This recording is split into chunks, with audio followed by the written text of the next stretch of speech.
Okay, Dean, 1928, Detroit, Michigan. Yeah. Let's go back. What do you remember when you were a little kid? When I was 4 years old, we moved into this apartment, and it was down the block from the conservative temple. And so almost all the people in the apartment were members of the synagogue. Right, right. And come Easter time, the apartment would rock because everybody was chopping up the gefilte for the fishes for the gefilte fish. And they were chopping up, and you couldn't buy gefilte fish. Right, you had to right. buy. So they were sitting there with the whitefish and the perch and the pike, and just chop, chop, chop, chop, chop, and the whole apartment would rock. That was one of those things, an early memory that I think you might be interested in. When I was living down here, we took my kids up to Detroit, and I drove by this apartment that I lived in, and there was the big old crane knocking down the front windows apartment. I thought I was going to have a heart attack. You can't take that away from me. Yeah. Wow. So you saw them taking the building down? Yeah. All that was left was the front wall, and all the rest of it was gone. Wow. That had to be traumatic. It really was traumatic. Yeah. And then my kids said to my wife, they said, look at Daddy, he's pale as a ghost. They were laughing their head off, and I didn't think that was funny at all. Now, were you a sports fan as a kid? There's some pretty amazing Detroit Tiger baseball players. Yes. Hank Greenberg, Charlie Gehringer, Billy Rogel. Does it go on? Yeah. Hal Newhouser. Well, Hank Greenberg was kind of a hero to Jewish people. Yes.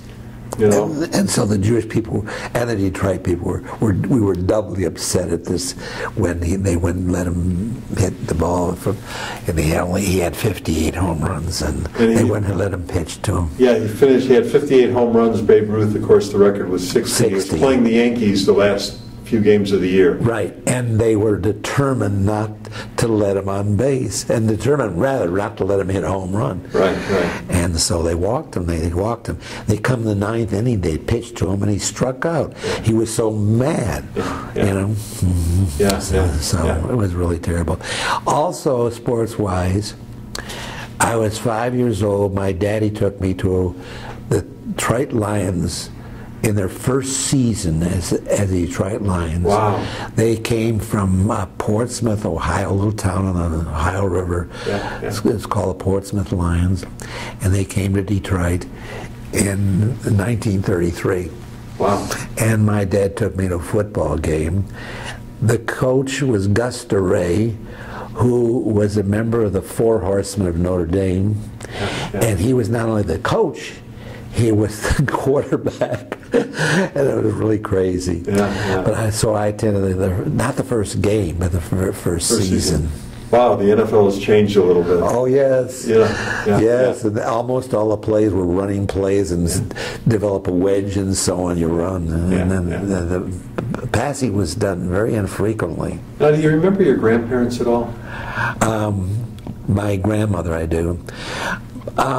My mother and dad were engaged to be married. My dad was from New York City, and his family was going to come up to Detroit to see my parents get married in January of 1926.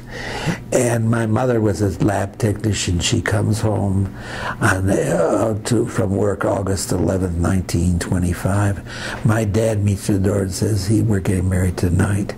Wow. And why? Because my grandfather was dying of kidney cancer. She said, well, what about your parents? He said, the heck with them. I want your dad to know that we got married.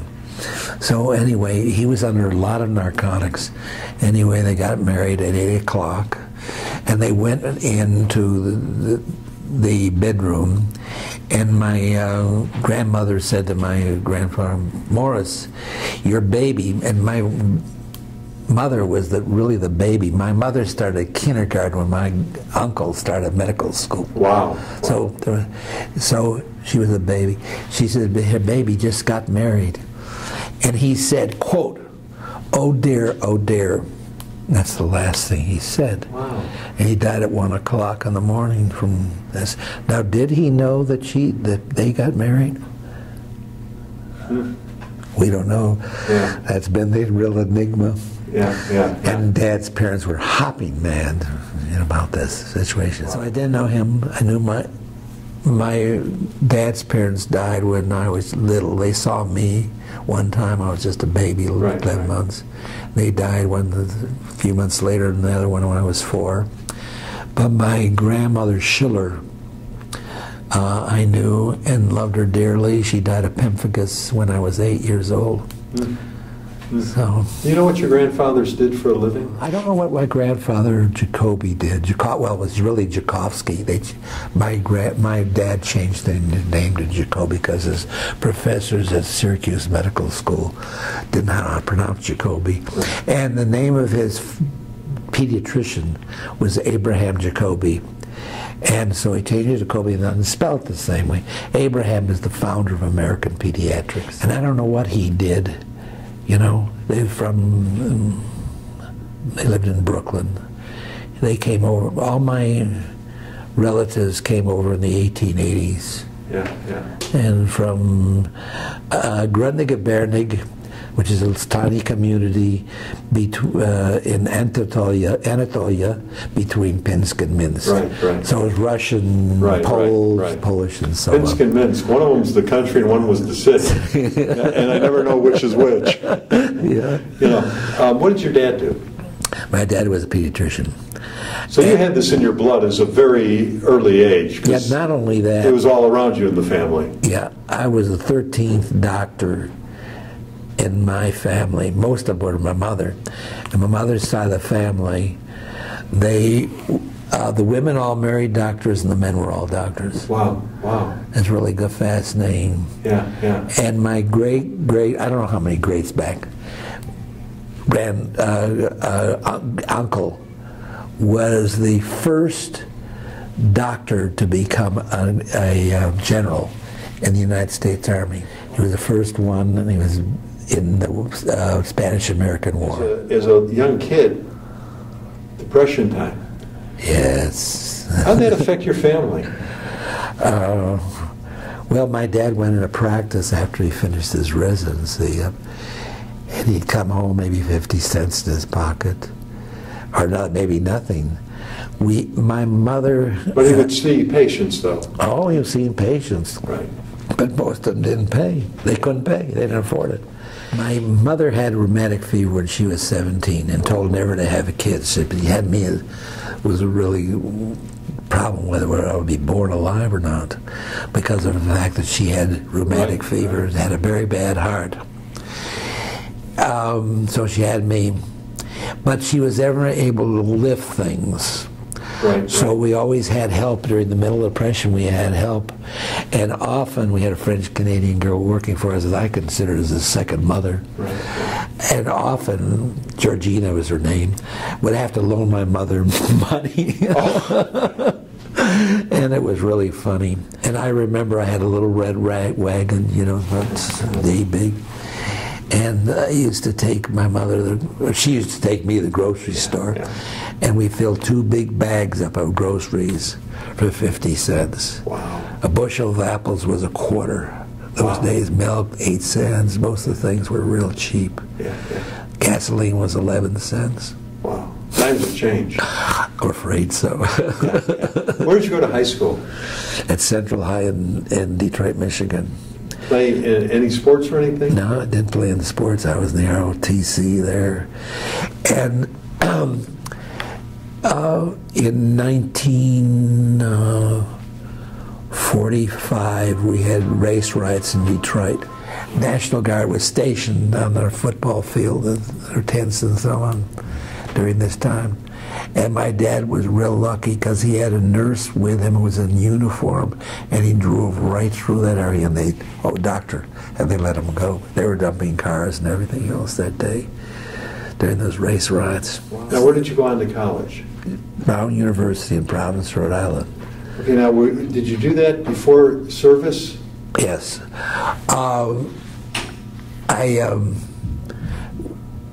this was in that period in between the wars, you know, right after the... Right. I turned 18 when the war was over, about the year or so. Right, when World War II ended. Yeah. Yeah, yeah. And then when they called me up for a physical examination, I have a very bad eyes. And so the doctor said, read that chart. And I said, what chart? And he said, well, you can see the top letter? I said, yeah, it's E. It's always E. And he said, walk up till you see it closely. And then drew a big red pencil on my paper. A young doctor who was just had finished his internship, had never seen a lot of eye things. And he started examining. He says, keep your eyes steady. I says, I can't. I've got severe astigmatism. And so, I don't know if you know astigmatism, people who have it, their eyes go like this. Right, right. Yeah. So they turned me down then. But when I became a doctor, and then we had to go into the service. So when I finished my residency, I went into the service. And where were you stationed? This is a real interesting story. I was co-chief resident of Children's Hospital of Michigan. And the other fellow's name was Bob Rooney. Bob went into the service and they said to me, no, I don't want you for 6 months. So I stayed at the medical school. Well, what was the sense of doing anything, you know? Right. I only had 6 months. I know what was going in. And Bob comes home from Christmas vacation. He says, you know, I just got to the hospital with pneumonia. And I said, come over to my house and so on. I'm having a party and so on. So he met me also for a grand round. We came over to my house. And he said to me, don't count on I was signed into France. I had been to France. And I love the idea. I was going back to France. I sold my car and everything else. He says, your orders may be changed. Get down to Fort Sam, where all the doctors in the Army take the Army Medical Service School. And the fourth week there, I was called into this major's office. And he says to me, your orders are being changed. You're going to Camp Walters in Mineral Wells, Texas. And I said, they don't need a pediatrician there. I said, my co-chief resident was there. He says, really? He said, and so he gets on the phone, and I'm standing at his desk, and he says, oh, really? Is that so?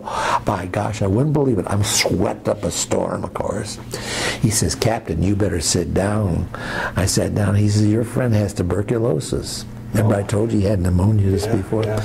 It takes 8 weeks to get a report of the aspirates in the stomach for tuberculosis. So I had to replace him. Later that day I get a message from him because he's over in the part of the hospital there. Come and see me, and I walk into the room and I said, well, you SOB, what's wrong? I said, I'm replacing you at Camp Walters. Well, he didn't get along with the people up there. And so he was mad as hops. So, but that's what happened. And he did not have tuberculosis. Oh, wow. You know? And there was somebody else's culture. The Fifth Army had laboratories screwed up. Wow. And so I wound up here in Texas by a freak. Right, right. And they spent a month trying to find out what's going on with his lungs and never found anything. Well, so how long were you in the service for? A couple of years. You were in the Army, and it was between the two wars. I finished my residency. See? Oh, so you were just before Vietnam era. Yeah. Okay. So I got out of the service, and then we were starting to send some few troops and advisors and so on the next year. And then I had a Michigan license, which was good for any state in the Union except Florida. Florida denied everybody because too many doctors went down to Florida after the war. So they said, we're taking no more out-of-town people, state people. So I said, where am I going to practice? My dad had died a year before I got out of medical school. My mother died when I was in the service. No brothers, sisters. And so I was free to go anywhere. Right. And I said, well, should I go to San Francisco, Seattle, or, you know, things of it. And I came here to Dallas, and people here in Dallas said, oh, went down to the medical school. Says, we need pediatricians like, man. At that time, the staff at the medical school, there had only 4 doctors on the staff. And what happens is all the doctors in Dallas were asked to help in the medical school. So I came over here because they really gave me a real greeting, set up private practice, but would teach the medical students 1 day a week. And I did that for 37 years. Wow. It was a lot of fun. Yeah. It was a lot of fun. Yeah. How has the medical practice changed over the years? I mean, from when you were first seeing patients to now when a pediatrician sees a patient, what's the difference? Well, of course, the big difference is we didn't discuss, money or anything else. People came in, they paid, Right. There was no problem. And I was doing essentially charity work by teaching the medical students because I've seen patients in the emergency rooms and so on. And so, but money wasn't a problem. Right. Until the insurance companies came along, and they've really screwed it up. They really have screwed it up.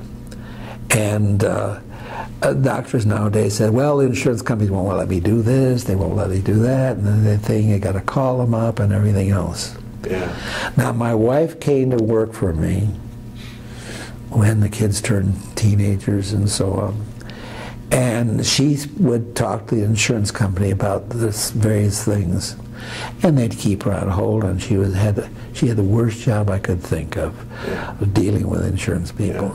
It was horrible. Speaking of your wife, where did you guys meet? Here in Dallas. My best friend at that time was David Sikora. He and 4 other fellows decided to buy a condominium on Cole Avenue, a block and a half south of the docks. And so they bought it, and I moved into it. That's where I first lived. And so Dave was dating my wife, and I didn't think much of her at the time, So a year later, a lot of the young Jewish people, over 30, both male and female, decided to get an organization going. Right. And they had a party, and she made eyes at me, and then we started arguing about who's the better team, New York Yankees or Detroit Tigers. That did it. Then on our second date, I whipped out a picture of my dog when I was growing up, and she whipped out a picture of her dog. I wasn't going to marry anybody who didn't love dogs. Right. And so anyway, that's the way it got started, and then 6 months later we were married. Wow. We were married over in Tyler, Texas, in the worst storm that ever hit North Texas. Because it was on a Sunday, we had a party the night before, and that morning all the people we invited were from Dallas. They called me up and said, Dee, we can't come over there, the police have blocked up all the highways. We had 7 inches of snow and ice here in Dallas. We had 5 inches over in Tyler. Wow. What year was this? 1963. We got married 1 month after Kennedy was shot. And did that assassination affect you guys? Yeah. We were all felt so depressed because of this situation. I was over on East Northwest Highway and near Ferndale, and there was a pharmacy across the street. We went there, and I was eating a grilled cheese sandwich. See, you remember these things because they're so unusual. And they suddenly announced it, and I dropped my sandwich. But they announced he was shot, but we didn't know whether he was dead or not. You know? Right. And of course, 20 minutes later, they said he was dead. And that afternoon, every appointment that I had canceled. And every doctor I talked to, they said, yeah, we just closed our office up. And so it was really something And I was engaged to my wife at the time, and we were going to go out to supper on luncheon Sunday, and she called me, Dean, when are you coming over? I said, I keep starting to shave, and then bulletin. She said, that's when Ruby shot Oswald, and I couldn't finish shaving because of all the bulletins going on. She said, Dean, she hadn't turned the television on. She didn't know a thing about it. She said, oh, come on, you're kidding me. I said, turn on your television set. So we finally went out and to lunch, and we couldn't find a place open. Finally found a chicken shack or something like that. And we went in there, and everybody looked at us like we were spies or something like that. On the following week, I had a patient come in. She said, you know what happened to my husband? I said, no. He was a traveling salesman. He was over in Mississippi, and he started to sign into this inn, stay overnight, and he signed his name in Dallas, Texas. And they said, sir, we don't take anybody from Dallas. And it was really something. I would drive around town that time. You wouldn't see a car or hardly any cars on the highway. You didn't see any people outside. And I felt like Dallas was bombed, and bombed all the people, but left all the buildings standing. Wow. And it was really, and everywhere you went, people would say, you're from Dallas, Texas? And, you know, we were really frowned upon at that time. It was a very depressing time. What was the happiest time in your life? I guess when I went to France with my wife on a wine trip. You know, we enjoyed that immensely. When was that? 73, I think it was. Yeah. That was probably. Did you ever settle who was the better team? The Yankees or the Tigers? My wife and I decided we were going to take a master's degree in art history. And see, we were doing this at nighttime. We were going to class once a week, and for I don't know how many years it was, over to SMU. I had a full-time associate, and who tells me he's leaving my practice. He's moving to Virginia. He and his wife wanted to live in Virginia. So I finished it, all of the work for the master's degree, but I hadn't written a thesis or anything. So I felt, well, gosh, I'm going to be on call all the time. Can't go on this way. So I'm moping around. My wife says, Dean, there's a wine course being taught at Shep's Community Center, and let's take it. I said, I'm not some liquor or wine or anything else. Come on, let's take it. You need to do something. So we came over here and took the course, and one course, the second session or the third session of the course, I turned to Carol and says, you know, I've got all kinds of degrees, and this is more fun than anything I've ever done. And we had a ball. We went on and took 7 courses. Wine courses. And then I was asked by the junior college to teach the wine courses. And then after several years of doing that, I said, well, I don't need the junior college because they're taking money away from me for I can put in the wines. And so I taught wine courses for 12 years. And also became the first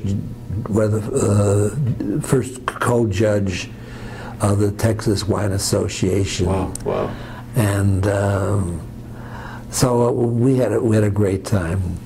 Wow. And then later on we got involved in ZAP, Zinfandel Associates and Producers, and had a great time. Did a national tasting here. Now, were you and your wife involved at all in the Jewish community?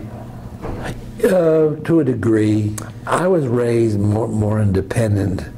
And so my folks didn't send me to Sunday school or anything like that. I learned a lot of it at home, and of course I was in Jewish neighborhoods, so you couldn't help it. When we got married, we were members of Temple Emmanuel, and we were there for a long time, and they had a rabbi we were real fond of, who was finally, there was a big fight over Temple, and he got kicked out, and there were 38 of us who quit the Temple Emmanuel, and we formed Shalom, Temple Shalom. And so we went to services every Friday. Then they got a rabbi I thought was too orthodox for us, and so we quit. And but in the meanwhile, our kids we were Temple Emmanuel during the time my kids were growing up. And so David was 13 and Amy was 11 and a half. They got bar mitzvah, bat mitzvah. It was the first combined mitzvah, you know, here in Dallas. Now, in the medical field, all the advancements that they have today compared to when you started, was it all stuff that was just offshoots of everything you guys were doing back then, you know, when you were practicing? I think most of it was. I can't think of anything. Yeah. Is there any amazing advancements in pediatrics that you've seen? Well, of course, the big thing now is the genome thing. You know, you're mapping the genome. Mm-hmm. By doing this, we're going to pick up a lot of diseases, and we have picked up a lot of diseases mm-hmm. that are genetic in nature that we didn't know beforehand. Now, you and Carol had 2 children, a daughter and a son. Yeah. What advice would you want to leave to the next generation? Don't believe everything you hear and say, and stick with it. Thanks for doing this today. Yeah. You did a great job. Yeah.